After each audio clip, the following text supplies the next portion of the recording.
Anybody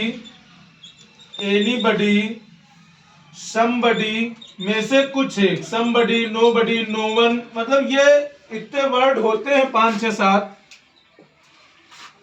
यदि इनसे sentence start हो जाता है और आगे लिखा होता है someone stole my watch, someone stole my watch, अगर ये सेंटेंस दिया गया होता है और इसमें से एक वर्ड कोई भी हम मान लेते, मान लो समवन मान लिया, बाकी ये वर्ड सारे आ सकते, कुछ भी आ सकता है, इन सभी शब्दों में से कोई भी शब्द आ सकता है, तो उसके लिए क्या करेंगे, समवन स्टोल माई वॉच था जैसे, तो माई वॉच हम उठाकर सबसे पहले ले आते हैं, ऑब्जेक्ट था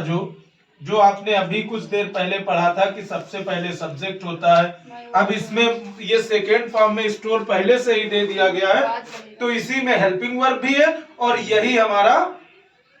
क्रिया या वर्ब भी है, और इसके बाद ये ऑब्जेक्ट हो गया। तो माई वॉच ऑब्जेक्ट को सब्जेक्ट कर लेने के बाद हेल्पिंग वर्ब ढूंढते हैं, तो वॉज का क्या हो जाए, डिड का सेकेंड फॉर्म का किसमें चेंज कर देंगे, तो वाज में, वाज या वेयर में चेंज कर देंगे, जो कि टेंस का अगर चेंजमेंट करते हैं तो प्रेजेंट के प्रेजेंट ही में रहते हैं, पास्ट के पास्ट में, और फ्यूचर को फ्यूचर में रखते हैं, विल का विल भी, सेल का सेल भी, कैन का कैन भी, मे का मे भी, मस्ट का मस्ट भी, जो भी हेल्पिंग, वुड का वुड भी, शुड का शुड भी, कुड का कुड भी,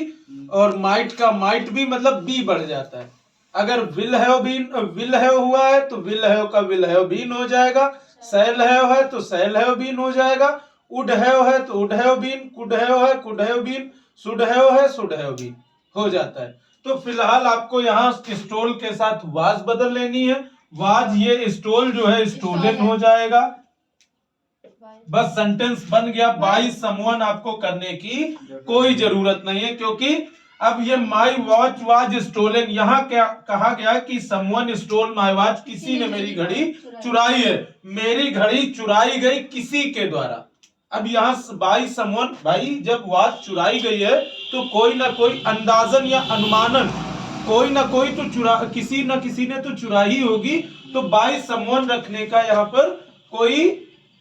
आवश्यक कार्य नहीं है, या आप नहीं भी रखोगे तो भी काम चल जाएगा, और अगर रख दोगे तो भी गलत नहीं होगा। और तीसरा रूल इसी में आता है कि कभी कभी